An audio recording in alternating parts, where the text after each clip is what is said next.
Hello friends, एक बार फिर आपको बहुत बहुत स्वागत है। दोस्तों, आज की इस वीडियो में हम यहाँ पर बात करने वाले हैं यूपी डीएलएड यानी कि वीटीसी एडमिशन से संबंधित कुछ इंपॉर्टेंट अपडेट के बारे में कि आप अपनी जो मेरिट लिस्ट है वो कैसे देखेंगे, डीएलएड के गवर्नमेंट कॉलेज में आपका एडमिशन कैसे होगा और भी कई सारी इंपॉर्टेंट अपडेट आज की इस वीडियो में आपको बताने वाला हूँ। तो मेरे साथ आप वीडियो में एंड तक बने रहिएगा। अगर आप चैनल पर नए हैं तो चैनल को सब्सक्राइब करते हुए बेल आइकन जरूर प्रेस कर लीजिए और इस वीडियो को अपने अंदर फ्रेंड्स के साथ भी शेयर कर दीजिए। सबसे पहले आपको पता ही होगा, आपने डीएलएड वीटीसी में एडमिशन के लिए जो ऑनलाइन रजिस्ट्रेशन है वो कर दिया होगा। ऑनलाइन आवेदन करने की ये जो वेबसाइट है ये आपको स्क्रीन पर देखने के लिए मिल रही होगी।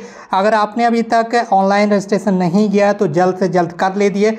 लास्ट डेट वगैरह क्या है, फीस वगैरह क्या है, एलिजिबिलिटी वगैरह क्या रखी गई, इन सभी बातों के बारे में हम आपको ऑलरेडी समझा चुके हैं। आप चैनल पर जाकर उन वीडियोस को अगर देख लेंगे तो निश्चित रूप से आपके सारी चीज़ें समझ में आ जाएंगी। अब इस वीडियो में हम बहुत सारी चीज़ें नहीं समझाएंगे, उसके आगे का जो प्रोसेस है वो हम आपको बताने वाले हैं। जैसे ही आपके लास्ट डेट फॉर्म फिल करने की समाप्त हो जाएगी उसके बाद आपको मेरिट लिस्ट देखने का जो ऑप्शन है वो मिल जाएगा। ठीक है, तो उसके लिए सबसे पहले यहाँ पर आपको अभी यूपी डीएलएड एडमिशन प्रोसेस, ठीक है, इस पर अभी आप यहाँ पर क्लिक करेंगे। उसके बाद डीएलएड में मेरिट लिस्ट वगैरह आप कैसे देखेंगे वो यहाँ पर चीज़ आपको समझाएंगे। आप हमारे साथ वीडियो में एंड तक बने रहिएगा।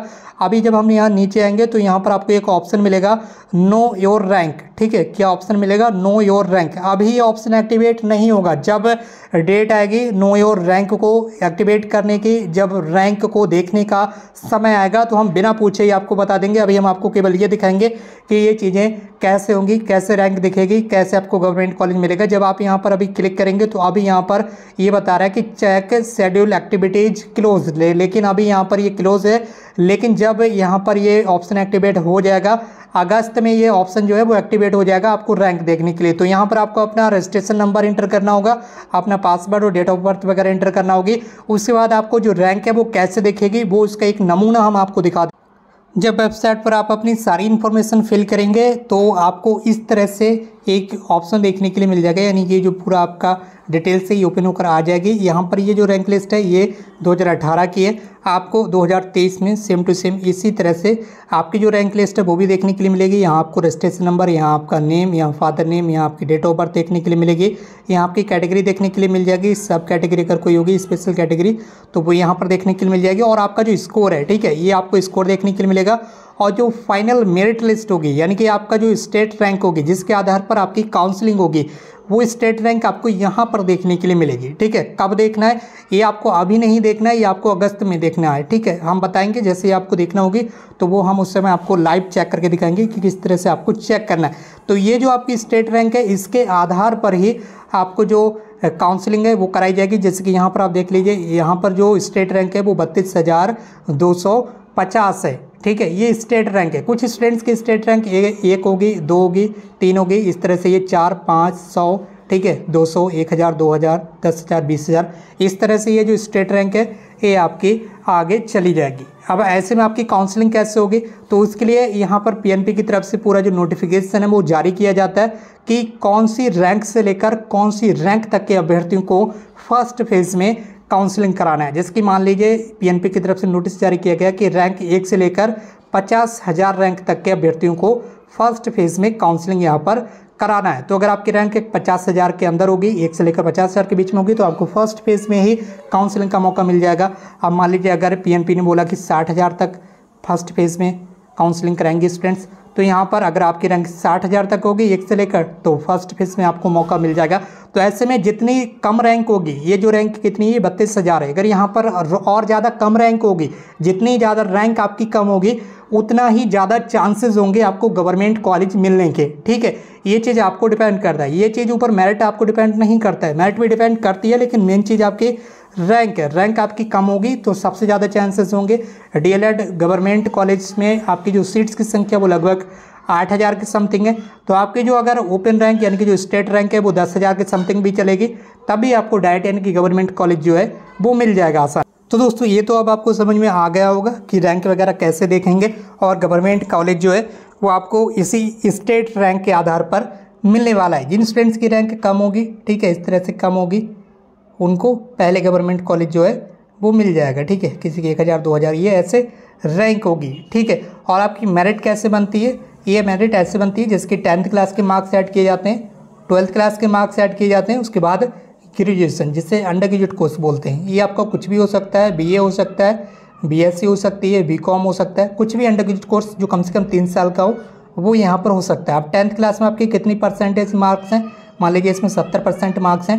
12th क्लास में आपके कितने % मार्क्स हैं, मान लीजिए इसमें 80% मार्क्स हैं।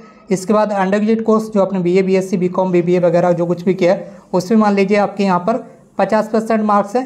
तो इस तरह से ये तीनों को जोड़ दिया जाता है, ये 70% और ये 80% और ये 50%। तो इस तरह से ये तीनों को जोड़कर यहाँ पर लिख दिया जाता है। इस तरह से मान लीजिए आपका टोटल आया 200।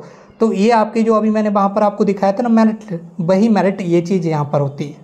ये तीनों को जोड़कर लिखा जाता है। अब किसी की 200 होती है, ठीक है, किसी की यहाँ पर 199 होती है, किसी की 198 होती है, ठीक है। इस तरह से जो मेरिट लिस्ट है वो कम होती हुई जाती है और इधर नीचे के लिए जो मेरिट लिस्ट है वो बढ़ती हुई जाती है। मान लीजिए ऊपर से किसी स्टूडेंट्स की मेरिट लिस्ट है 270, ठीक है, किसी की है 269, ठीक है। इस तरह से मेरिट लिस्ट आपकी चलती रहती है, इस तरह से ये चलती रहती है ऐसे करके नीचे की तरह, ठीक है। तो ऊपर से आपके जो स्टूडेंट्स हैं वो काउंसलिंग कराते हैं, जिनकी ये मेरिट सबसे ज़्यादा होगी उनकी रैंक जो है वो सबसे कम होगी, ठीक है। यानी कि जिन स्टूडेंट्स की मेरिट लिस्ट ज़्यादा होगी उनकी रैंक कैसी होगी, कम होगी। जिनकी ये मेरिट ज़्यादा होगी उनके ऊपर से 1 होगा, ये इतनी कम हो, इधर कम होती जाएगी और इधर भी जो आपकी रैंक है वो बढ़ती जाएगी, ठीक है।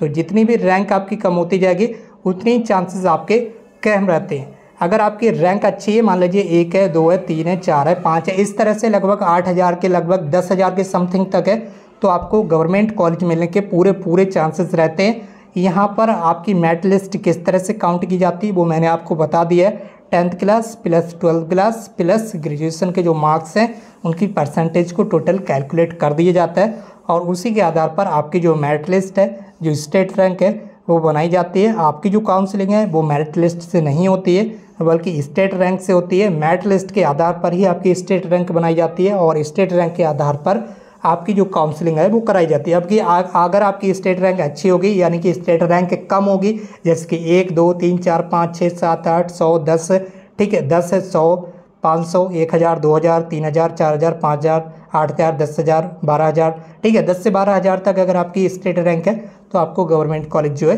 वो मिलने के पूरे चांसेस होते हैं। बाकी यहाँ पर आपकी जैसे ही ऑनलाइन फॉर्म फिल करने की लास्ट डेट समाप्त होगी तो वहाँ पर आपको ये भी कंफर्म पता चलेगा कि कितनी मेरिट तक वाले स्टूडेंट्स को डायरेक्ट कॉलेज मिल सकता है। जैसे कि ये जो मेरिट अभी मैंने आपको बताई थी ना 270, 250, ठीक है, किसी की 200, ठीक है, ये मेरिट लिस्ट अभी आपको कोई कंफर्म नहीं बता सकता है। केवल तभी कंफर्म बताएंगे जब स्टूडेंट्स की संख्या यहाँ पर पता चल जाएगी कि कितने स्टूडेंट्स ने यहाँ पर आवेदन किया है, ठीक है, क्योंकि वो सारी चीज़ें डिपेंड करती हैं सीट की संख्या के ऊपर, कितनी सीटें हैं, कितने स्टूडेंट्स ने आवेदन किया है। ये तो यहाँ पर कंफर्म हो चुका है कि लगभग 1 लाख स्टूडेंट्स ही इस बार DLED BTC में एडमिशन के लिए आवेदन करेंगे, ठीक है। 1 लाख का 1,10,000 हो सकता है, 1,10,000 से ऊपर नहीं जाएगा। और लगभग आप मान कर चलिए कि 80,000 स्टूडेंट्स ने एडमिशन ले लिया तो वो बहुत है। 80 से 90,000 स्टूडेंट्स ही एडमिशन लेंगे, इससे ज़्यादा नहीं जाएगा। और इसके लिए कौन जिम्मेदार है, इतने स्टूडेंट्स कम एडमिशन लेते हैं, इसके लिए पूरी तरह से उत्तर प्रदेश सरकार जो है वो जिम्मेदार है, क्योंकि उत्तर प्रदेश सरकार की मेहरबानी की वजह से ही प्राथमिक लेवल की टीचिंग के लिए बीएड को एलिजिबल किया गया है, जिस वजह से स्टूडेंट्स DLED करना ही नहीं चाहते हैं। बाकी अब आप समझ गए होंगे, समझदार हैं, इतना तो आपको पता ही होगा। और दोस्तों अगर आपका कोई क्वेश्चन है तो नीचे कमेंट बॉक्स में टाइप कर सकते हैं और चैनल को सब्सक्राइब करते हुए बेल आइकन जरूर प्रेस कर लीजिए। अगर आपने अभी तक हमारे ब्लॉग चैनल को सब्सक्राइब नहीं किया तो ब्लॉग चैनल को भी सब्सक्राइब कर लीजिए। ब्लॉग चैनल की लिंक इस वीडियो के कमेंट बॉक्स में फर्स्ट कमेंट में आप जाएंगे तो वहाँ पर आपको ब्लॉग चैनल की लिंक मिल जाएगी और वहीं पर आपको व्हाट्सएप ग्रुप की लिंक भी मिल जाएगी और टेलीग्राम चैनल की लिंक भी मिल जाएगी। तो वहाँ से आप टेलीग्राम चैनल और व्हाट्सएप ग्रुप पर भी जुड़ सकते हैं और फेसबुक की लिंक भी वहीं पर आपको मिल जाएगी, तो वहाँ पर भी आप हमसे जुड़ सकते हैं। तो चलिए दोस्तों आज की इस वीडियो को यहीं पर समाप्त करते हैं। Thank you so much for watching this video.